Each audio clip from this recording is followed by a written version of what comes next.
Ousmane Sonko naan ko ne ko duma ko musa war lan moo fi indi waxu war. d'accord aywa Pape Sané est-ce que ci niveau bi nga toll da nga jàpp ne là on a atteint comme ni ma koy laajee sànq le point de nos retour rupture moom ci lañ jëm te kenn mënu ci dara. Pape dama maanaam Pape Moustapha dama toog di dégg Ayoba fii je crois que ci Keppaar wala édition d'histoire di rappeler un peu quelques vers du livre de François Hollande bi mu nekkee président de la République. C'était sur Facebook. mu ciy wax yu bëri yu mu regretté. étant président et comment à un certain moment tu étais obligé d'être seul ou bien on t'obligeait même à être seul. Gis nga Moustapha. Oui. Je suis d'avis avec Ayoba que effectivement même su dee ñoom ils devraient être les premiers yi nga xam ne war nañu éviter. Le clash parce que ce qui se passe dans ce pays ñoom ils sont mieux placés mais dafa am la nga xam ne Moustapha. il faut que ñu bañ ko pousser d'un revers de la main constater ko c'est-à-dire ni que effectivement ça ne va pas. Oui. Mais beaucoup plus grave lii Ayoba wax que lii président de la République dañ ko mettre devant le fait accompli. Ayoba dama koy confirmer gis nga entre démb ak barki démb képp kuy courtier Dakar coalition Diomaye ils t'ont mis sur le terrain pour out un siège sur la VDN à Sacré-Cœur. coalition bi je peux citer des noms mais c'est pas grave je dis. jaru ko. Ils ont mis tous les courtiers de Dakar pour avant tey jii ñu am un siège sur la VDN. Ça c'est extraordinaire. Et à tous les prix nag je dis bien damay wax julee à tous les prix le prix c'est pas le prix qui pose problème na local bi pare rek na local bi teew donc ce qui veut dire quelque part que lii fuiteloo ce courrier là parce que Aïda Mbodj jot na courrier am depuis de kenn mosu ko dégg mu wax ci Aïda Mbodj président bind na ko mais mosu ko génne fuiteloo ko te mosuñu dégg nit wax ci mais pourquoi subitement bii génn ci circonstances yi mu génnee damay jàpp rek ne que quelque part lii nga xam ne moo gën a bon et toujours j'en reviens à notre cher papa Abdou Diouf. Oui. mu ne c'est un niveau bi nga xam ne boo fa eggee tu es la personne la plus exposée parce que la personne la plus manipulable. gannaaw buñ la isolé ba nga isolé. da lay manipuler. après nag manipulateurs yi ñëw. néew ma nag foofu la président Bassirou Diomaye fay toll mais li leer ba leer je crois que ñii ko signaloo kayit googu rek signé le fait que ñu bindal ko mu signé ko rek man jàpp naa ne que ñooñu la président njëkk a waxal parce que Moussa man dans ce courrier là j'ai toujours un problème. muy lequel. mooy Bassirou Diomaye Faye il a signé à quel titre. mooy wax ci de. moom il a signé à quel titre ce document.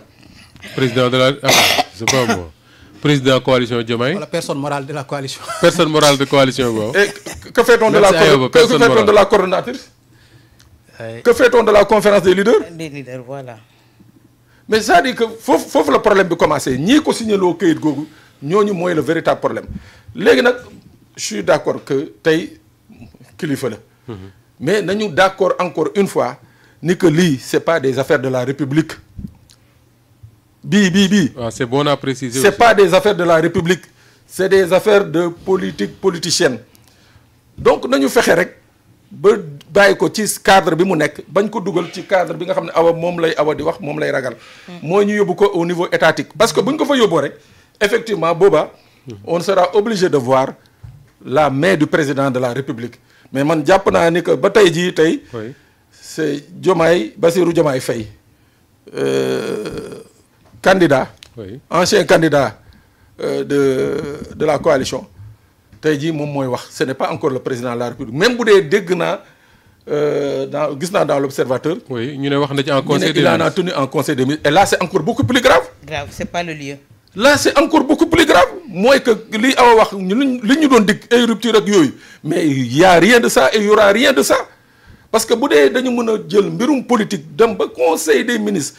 là où c'est le sceau de la sacralité de l'État nga fay waxu politique c'est parce que quelque part je crois que on est tombé. pour un président qui avait démissionné de ses responsabilités politiques justement pour éviter yu mel noonu. waaw mais justement pour éviter yu mel noonu. waaw mënul ñëw ci salle des séances fi nga xam ne foofu nañuy waxee le cœur de l'État. mu ne dafay waxu politique. moo tax ba léegi j'ai mets encore des réserves beaucoup de réserves mais xam naa ne que daal li leer ba leer am na ña nga xam ne ñii dugaloon Macky Sall ci guuta 3e mandat ñii nga xam ne ñoo dugaloon Abdoulaye Wade ci guuta 3e mandat ce sont les mêmes qui tournent autour mais du Pape Sané président. est-ce que yaakaar nga ni c'est encore possible ni ko tubaab waxee de sauver les meubles. mais Moustapha oui wala c'est fini.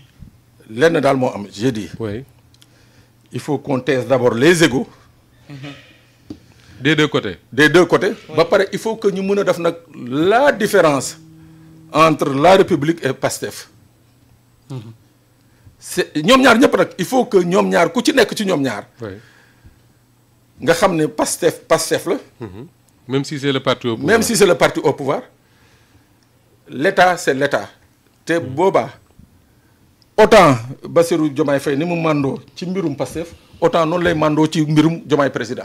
d'accord Moustapha Awa Diop. dafa am lu sama benn nit wax Sami Sow nee na fi mu nekk diggante bi ni mu toll dafa mel ni feuille blanche nga jël ko froissé ko même soo ko tàllalaatee tegaat ci fer passé ko sax du tes waaw moom gaa ça sera marqué. les plis vont rester oui te dafa am relation loo xamante ne loolu moom mooy socle bi mooy soubassement bi mooy question de confiance mais si la confiance n'y est plus Moustapha dafa am loo xamante ne démb ba léegi dama toog di ko wax ma ne ko tey bu fekkoon ne diggante Diomaye ak Ousmane Sonko El Malick Ndiaye moo indi problème bi du ma am lu ma wax bu fekkoon ne Abbas la du ma am lu ma wax bu fekkoon ne Birame Souleye la du ma am lu ma wax bu fekkoon ne Waly Diouf Bodian la wala Jamil Sané du ma am lu ma wax ndax ñoomi neen la démb tey soog a ñëw mais tey man mënuma nangu koo xamante ne yow de Diouf à nos jours ñoom nga àndaloon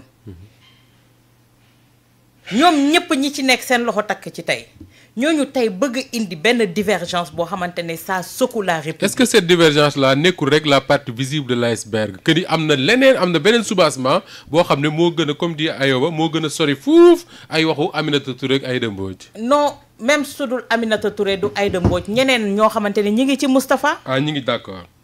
du ñoom ñaar ñu ngi leen peut-être que ñoom ñaar ñoo fës. mais ñoom fan man par exemple si je prends le cas de Aminata Touré kañ la ñëw ci Diomaye président. il a cheminé combien de temps avec Macky Sall. 11 ans. kooku tey jii ba 2022. kooku tey jii mun nga def bilan Macky Sall génne ci loxoom. réduction des comptes Macky Sall kan moo ko porté woon. traque des biens mal acquis. waaw kan moo ko porté woon. Aminata Touré ministre de la justice. ñan la ci tuddoon. waa PDS ñaata la waxoon la ñu recouvrer. fan la toll indiwul dislocation ci foofu. dans l'Alliance pour la République même bi muy porter seen ay bataille su wàccaan sur le terrain di campagne dafa amoon ay responsables de l'Alliance pour la République wala de Benno Bokk Yaakaar yoo xam ne dañu doon wax duñ ko recevoir mu amoon scission ci seen biir léegi yow tey ñooñu ñoo ñëw tey jii bëgg nga jël leen yow tatagal leen yëgu leen au sommet ne leen kaay leen ngeen jiite lu yees loo xamante ne man maa wax sénégalais ne je me départis de ces chapelles là yi nga xamante ne ñoo fi nekkoon ñoom ñoo yàqoon la politique ñoom ñoo dindi woon valeur ci politique tey soo ñu ko waxee Moustapha duñ ko gëm soo ñu ko waxee duñ ko gëm tey jii ñun kon lu ñu vendre doon que ne ni c'est du vent tey ñooñu tey ñoom ñoo ñëwaat li ma waxee nga génne leen par la porte ñu ñëwaat par la fenêtre. D'accord. Pastef def nañu erreur xam nga erreur bi mooy lan Moustapha. mooy ban d'avoir accepté que ces gens là ñëw dañ la naan benn pomme de terre bu nëb ci saaku day yàq li ci des yëpp day contaminer lépp. d'avoir accepté sax si boppam. ñu ñëw dugg si ñoom parce que dafa am loo leen ñu vendre man depuis 2022 bi ñuy taxawal Yewwi Askan Wi laa leen ne bu fekkee ne vous êtes venu indil ñu benn offre politique bu bees offre politique boobu Moustapha man je veux pas y voir les anciens. Du 109 ngeen ñu vendre je veux pas y voir les anciens mais tey les anciens ñoo infecté li nga xamante ne moom lañ ñu vendre woon moom la ñu indi woon tegal ñu ko sur la place publique et malheureusement les anciennes pratiques yi nga xamante ne moom lañ doon defee politique tey jii moom moo dellu si waat. D'accord alors de toute façon man bokk naa ci ñi yaakaar ne lu ngeen pessimiste